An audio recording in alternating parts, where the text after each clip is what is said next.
2022 онд нэгэн хүн амны ноцтой хэрэг гарсан байдаг. Нэгэн эмэгтэй дэлгүүр орох гэж явж байгаад нэг залуутай танилцаад хамт архи ухаар болсон. Тэр өдөр түүний амьдралын сүүлчийн өдөр байсныг хинч мэдээгүй. Сонсогч та бүхэн Монголд болсон үнэн бодит гэмт хэргийн талаар ярьдаг сувгийг сонсож байна.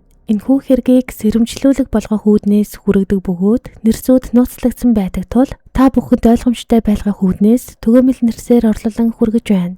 Энэ хэрэгт эм гих нэртэй залуу холбогдсон байдаг бөгөөд бүгдээрээ түүнийг шүүгдэгчгээд дуудаад явчихъя. Тэрээр 1984 онд хөдөө орон нутагт төрсөн, хэрэг үлдэх үедээ 38 настай байсан, эрэгтэй, бүрэн бос дунд боловсралтай, сэлбэрчин мэргэжилтэй, эрхэлсэн тодорхой ажилгүй, ам бүл 3, эцэг эхийн хамт амьдардаг, урд нь ял шийтгэл итэлж байгаагүй нэгэн байжээ. Тухайн өдөр яг юу болсон талаар бүгдээрээ эхлээд гэрчүүдийн мэдүүлгийг сонсцгоё. Гэрч буюу одоо талигаач эмэгтэйгийн амьдарч байсан орцыг хариуцдаг жижүүр эмэгтэй дараах мэдүүлгийг өгсөн байдаг.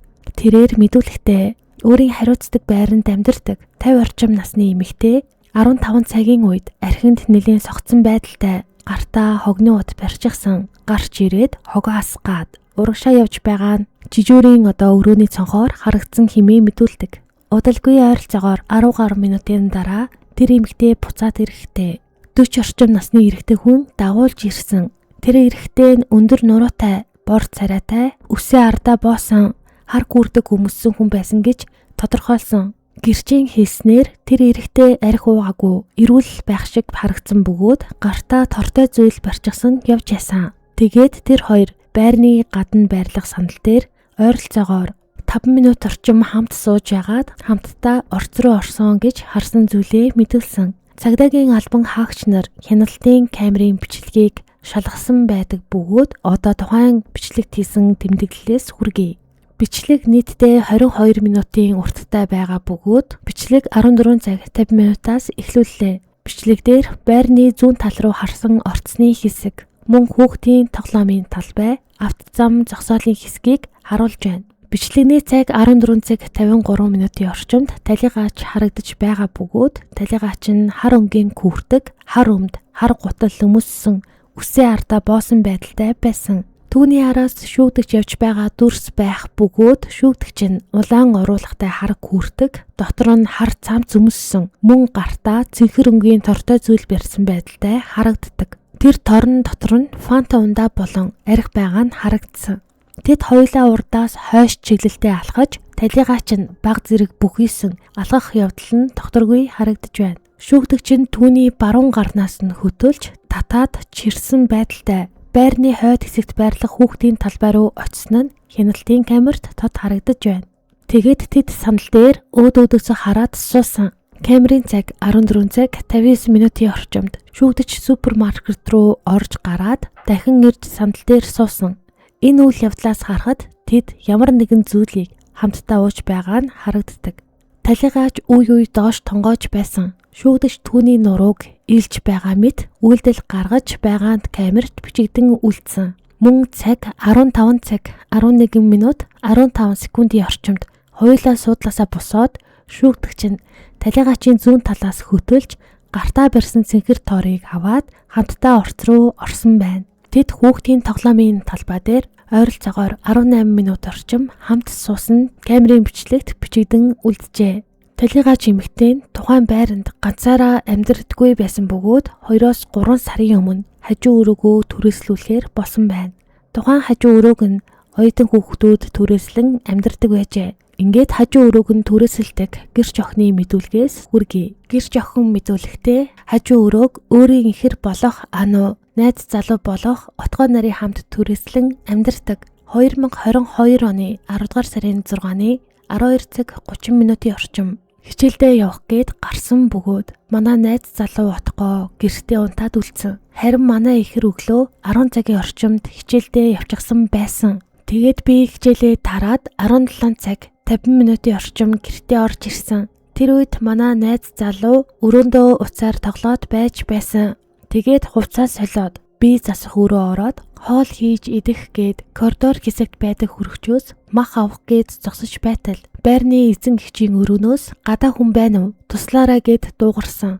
Тэгэхээр нь би өрөөндөө ороод найз залуутаа хэлээд бид хоёр хамтдаа хажуу талын өрөөний гадаа очиод сонссон. Тэгтэл юм дуугарахгүй байсан бөгөөд би буруу сонссон болов уу гэж бодоод өрөөндөө ороод хаалгаа дутуу хаагаад сонссон. Тэгтэл дахиад туслаарай гэд дуугарсан. Тэгэхээр нь бид хоёр хаалганы гадаа очисон чинь эрэгтэй хүн дуугарх шиг болсон. Тэгээд би гайхаад хаалгыг нь тогссон. Тэгтэл ороо гэд дуугарсан. Тэгээд хаалгыг нээгээд харахад үл таних эрэгтэй хүн орон дээр буруу хараа суучихсан. Байрны эзэн эгч ард нь ямар ч хувцасгүй нүцгэн нүүр хэсэг нь хавдаад тэгшрээд улаан нэлэг болчихсон. Биеийн дийлэх хэсгээрээ хөхөрсөн харагдаж байсан. Тэгтэл өрөөнд байсан ах бид хоёрыг байж байгээд хэлсэн. Тэгэхээр нь бид хоёр хаалгыг нь хаагаад буцаж өрөөндөө ороод би өөрийн утаснаас 18 цаг 06 минутанд 102 дугаарын утсанд дуудлага өгсөн.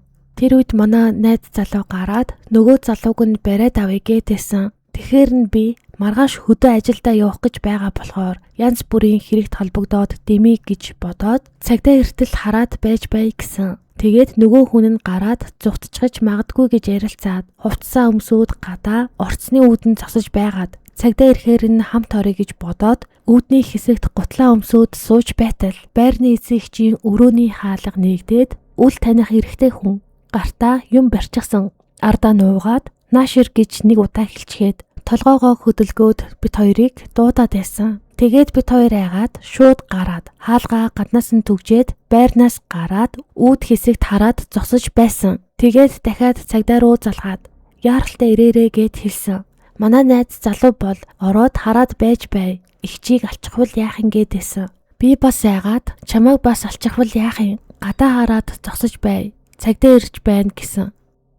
Тэгээд оруулаагүй хүлээж байтал 2 цагдаа ирсэн. Тэгээд бид хоёр дагуулад байр руу хамт орсон. Гэрийнхээ хаалгыг нээсэн чинь гэрээс утаа үнэртэй тэхэлсэн. Тэгээд цагдаа нар төрүүлээд орсон. Бид хоёр араас нь орсон. Тэгэхэд би засах өрөөнд цус мэт зүйл болоод арчаад загалтсан байсан бөгөөд байрны эгчийн өрөөг зааж өгөөд хаалгыг нь нээдгэх үед хүн байхгүй юм шиг байсан. Тэгээд цаа талын том өрөө рүү хартал балкон дээр нь нөгөө ах тамхи татаад сууж байсан.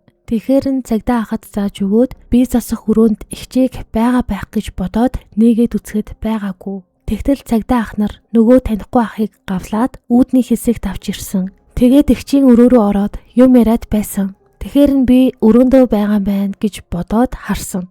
Тэгтэл орныхоо над талд нүцгэн хിവэрэ юм ярихгүй ухаан алдсан хэвтэж байсан.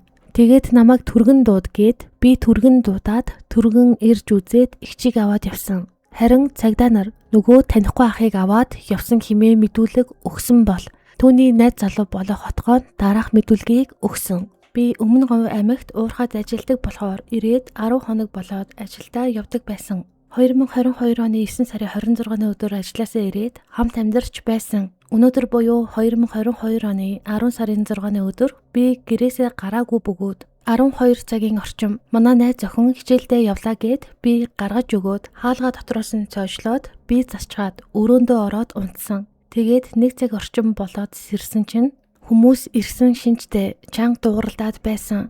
Тэгэхээр нь тоогоогүй өрөөндөө Facebook ороод байж байсан. Тэгтэл 15 цагийн орчим маргалдсан шинжтэй байрны эгч эрэгтэй хүнтэй хэрэлдэх шиг болоод байсан. Тэгэхээр нь би найз охиндоо чатаар болж байгаа асуудлын талаар хэлсэн. Тэгээд байж байтал 17 цагийн орчим манай найз охин ирээд би хаалга онгойлгож өгсөн. Тэгээд бид хоёр хоол хийж идийгээд найз охин гараад хөрөгчнөөс мах аваад ирээгээд гарсан. Тэгээд тэгч туслаарай гэд дуурах шиг болсон. Тэгээд бид хоёр чагнаад үцгээд хүн дуугараад байх шиг байсан. Тэгэхээр нь хаалгыг нээгээд харсан. Тэгтэл байрны эгчийг зодчихсон шинжтэй чармаа нүцгэн хувцасгүй орны цаанд зогсож байсан. Харин үл таних эрэгтэй хүн орон дээр сууж байсан. Тэгтэл эрэгтэй хүн та хоёр цаана байж бай гэсэн. Тэгэхээр нь бид хоёр гараад өрөөндөө ороод цагдаа дуудсан. Тэгээд бид хоёр гарыг гээд гутлаа өмсөөд үүдний хэсэгт байж байтал байрны эгчийн өрөөний хаалгыг онгойлгоод тухайн эрэгтэй хүн гартаа юм барьсан.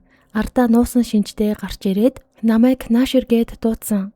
Тэгээд бид хоёр шууд гараад цагдаа дуудаад та хэдий гэртэл одоо ямар арга хэмжээ авах вэ гэд асуусан. Тэгэхэд гадаанаа байж бай гэж хэлсэн. Тэгээд хүлээж байгаад цагдаа ирээд хамтдаа бид хэд орсон. Тэгтэл юм шатаж байгаа шинжтэй хиншүү үнэртэд утаа гарч байсан. Тэгээд ороод харахад тухайн эрэгтэй балкон дээр тамхи татаад сууж байсан. Харин байрны ихч өрөөндөө газар ухаан алдсан шинжтэй юм ярихгүй хэвтэж байсан. Тэгээд манай найз охин 103 дуудсан. Би цаашаа яваад хартал цахилгаан плетгээр 3 товчийг асаагаад юм төлсөн шинжтэй байсан. Тэгээд эмнэлэг ирээд ихчийг аваад явсан. Энэ үед байрны ихчийн төрсөн дүү ирээд хамт эмнэлэг аваад явсан. Тэгээд гэртээ байж байтал цагдаагийн бүрэлдэхүүн ирээд үзлэг хийсэн. Тэгээд гал тогоо болон коридор хэсгээ зэвэрлсэн хэмээн мэдүүлэг өгчээ. Тэгээд талигачийг гэмтэлд хүргэж өгсөн бөгөөд гэмтлийн эмчнэр хүлээн авахд өвчтөн нь маш хүнд ухаангүй. Даралт пүүс нь тодорхойлогдохгүй байсан бөгөөд сэхэн амьдруулах лавшруулсан тусламжийг үзүүлсэн боловч үр дүнгүй оройны 21 цаг 35 минутанд гэмтлээд авахгүй нас барсан байна. Цагдаагийн бүрэлдэхүүн хэрэг болсон гэх газарт очиж одоо үзлэг хийсэн байдаг бөгөөд тухайн үзлэгийн тэмдэглэлээс та бүхэнд хүргэе. Өрөөнд ороход хан шал ор гудас гээд бараг бүх хэсэгт одоо цус болчихсон байсан. Тэгээ зарим бохирдсон хэсгийг хайчилж аваад шинжилгээнд өгсөн мөн тэгээд хэргийн газрыг зураг авч баримтжуулсан байна. Цогцост үзлэг хийсэн тэмдэглэлээс та бүхэнд хүрэхэд уг цогц нь цагаан гэрийн дэвсгэр даваагаар ороосон байсан бөгөөд 155 см-ийн урттай, толгойдоо 35 см орчим уг хэсгээр буурал орсон шаргал өнгийн үстэй 56 настай эмэгтэй хүний цогц байна. Тэгээд түүний нүүрний хэсэг нь болохоор маш ихээр одоо хавдаад, овоогоод, бараг тэгшэрсэн гэж хэлэхэд болно. Энэхүү одоо гэрэл зургийн үзүүлэлттэй хамт хэрэгт нотлох баримт болгон хавсарган оруулжээ. 2022 оны 10 дугаар сарын 24-ний өдөр талигачийн цогцост шинжилгээ хийсэн. Тэгээ тухайн шинжилгээний дүгнэлтээс та бүхэнд уншиж хүргэе. Шинжилгээгээр тархины дух, дагдсны дэлбэнгийн аалзан хайлс доор цус харуулт, хоёр талын олон хавирганы хугарал, хоёр уушигны бүрэн бус авчилт, толгой, цээж, мөчтийн олон тооны цус хуралт, баруун ухархайн дотор хаан, хамар ясны хугарал, баруун хөмсөг, хоёр зовх, зүүн хацар, баруун гуй, зүүн шилбэнд цулгаралт, баруун сарууны эрхий долоовор, ядам зүүн эрхийн дунд хурууны хумсан доорх цус хуралт гэмтэл тогтоогджээ. Тогтоогдсон гэмтлүүд нь мохоо зүйлийн олон удаагийн үйлчлэлээр үүсгэгдэнэ. Энэ гэмтлүүдийн дундаас хоёр талын олон хавирганы хугарал, хоёр уушигны бүрэн бус авчилт нь хүнд гэмтэлд одоо хамаардаг юм байна. Бусад гэмтлүүд нь бол хөнгөн зэрэгт хамаарна гэж дүгнсэн. Талигачийн цусанд 2.16 промил, хотодны шингэн 3.1 промил спиртийн зүйл илэрсэн. Цусанд мансууруулах болон сэтгцэд нөлөөлөх бодис илрээгүй. Талигач нас барахтаа хүнд цэцэргийн согтолтой байсан хэмээн дүгнсэн. Мөн шинжилгээгээр үхэлд одоо хүргэх архаг хууч өвчнгүй байсан. Талигачид бэлгийн замын халдварт өвчин илрээгүй. Мөн өтрээний арчтас болон наалтсан дээр эр бэлгийнээс илрээгүй. Талигачийн нас барсан шалтгаан нь хавсарсан гэмтлийн улмаас уушиг гэлтэнгийн шоконд орж нас барсан хэмээн хариу гарсан байна. Мөн одоо зохих шинжилгээг шүүгдэгчид хийсэн байдаг. Шүүгдэгчийн шээсийг шинжилж үзэхэд 1.9 промил спирт илэрсэн боловч харт тамхи мансууруулах төрлийн бодис ол илрээгүй. Шээсний шинжилгээгээр шүүгдэгчийн согтолтын зэргийг тодорхойлох боломжгүй гэж гарсан. Энэ нь шүүгдэгч зөвхөн арх хэрэглэсэн байж болохыг харуулж байгаа бөгөөд ямар нэгэн мансууруулах бодис хэрэглээгүй гэсэн үг юм. Сэтгцийн одоо хувьд шүүгдэгч нь хийж байсан зүйлээ бүрэн ойлгох чадамжтай, хариуцлага хүлээх бүрэн чадвартай хэмээн шинжичэд дүгнсэн. Тэгээд уг хэрэгт шүүгдэгч нь бас мэдүүлэг өгсөн байдаг. Тухайн мэдүүлгийг та бүхэнд одоо хүргэе. Шүүгдэгч мэдүүлэхдээ дэлгүүрийн үүдэнд нэг эмэгтэй байсан. Явж чадахгүй гуйваад байсан. Тэгэхэр нь би яаж байна ихчээ? Та зүгээр үг гэхэд надад хандан ихчигээ түшээд дэлгүүр рүү оруулаад өгчих. 7-8 хоног уусан чи явж чадахгүй унах гээд байна гэж хэлсэн. Би ихчийг түшин дэлгүүр рүү орсон. Нөгөө ихч дэлгүүрээс шар өнгийн фанта ундаа 1 шил 0.75 литрийн хараа арих авсан. Тэгээд дэлгүүрээс гарсан бөгөөд ихчийг тавиад холдох гэхээр унчих гээд байсан учраас дэлгүүрээс гарган өгөөд явах гэхэд надад тухайн ихч манай гэр яг энэ ард талд байгаа. Намайг хүргээд өгөөч гэсэн. Тэгээд байрных нь үүдэнд хүргэж өгсөн. Орцны үүдний хажуу талд байсан. Тоглоомын талбайн сандал дээр суугаад хий суусан. Тэгтэл ихч хий агуулад байсан. Надад хандан дэлгүүр ороод 1 удаагийн аяг аваад өгөөч гэж хэлсэн. Би байрных нь дэлгүүр рүү орж 2 ширхэг 1 удаагийн аяг авсан. Аягийг нь өгсөн чинь наад архиа задлаад хийгээд өгөөч гээд гар нь чичрээд байсан. Архинаас аягалж өгсөн. Намайг өөртөө хий гэж хэлсэн. Тэгээд 2-3 хундаг уусан бөгөөд хий огиулаад байсан. Би тухайн архинаас бас 2-3 хундаг уусан. Орцоор ороод тухайн айлд орсон. Манайх энэ гээд хүрэн хаалга заагаад гэрт нь орсон. Тэгтэл нөгөө ихч архинаасаа хий гэж хэлээд арх хуваан уусан. Нөгөө ихч өөрийнхөө тухай яриад сууж байгаад нилээн сохтоод эхэлсэн. Би гин бурууга хүлээн зөвшөөрч байна хэмээг доорх мэдүүлгийг өгсөн. Яг ямар шалтгааны улмаас эмэгтэйд гар хуурч түүнийг одоо амь насаа алдах хэмжээнд хүртэл нь зодсноо мэдүүлэхдээ дэлгэрэнгүй хэлээгүй байсан. Тэгээ зүгээр л ерөнхийдөө бол арх уугаал нэг мэдхэд ийм зүйл болчихсон гэсэн утга бүхий мэдүүлгийг өгсөн байна. Ингээд хэрэгт цугларсан болон шүүх хуралдаанаар хилцэгдсэн хангалттай нотлох баримтуудаар гин буруутай үйлдэл нь нотлогдсон тогтоогдсон бөгөөд шүүх энэ хэргийг маш ноцтой, санаатай, харгас гэж үзээд шүүгдэгчид 16 жилийн хорих ялыг хаалттай хорих ангид илүүлэхээр болсон. Одоо шүүгдэгчээс 7,516,871 төгрөгийг гаргуулж хохирогчийн хууль ёсны төлөөлөгчөд олгуулахар шийдвэрлсэн. Энэ мөнгө нь болохоор талигаачийн оршуулах зардал гарсан мөнгөн дүн байгаа юм. Тэгээд өнөөдрийн хэрэг энд хүрээд тусаж байна. Та бүхэн манай сувгийг дагаагүй байгаа бол суугаад дагаарай. Тэгээд дагцсан хүмүүс маань болохоор үзэж буй бичлэгтээ лайк дараад өгөөрэй. Ингэснээр та бүхэн манай сувгийг дэмжиж байгаа гэсэн үг шүү. Тэгээд дараагийн дугаараар уулзалтлаа. Түр баяртай.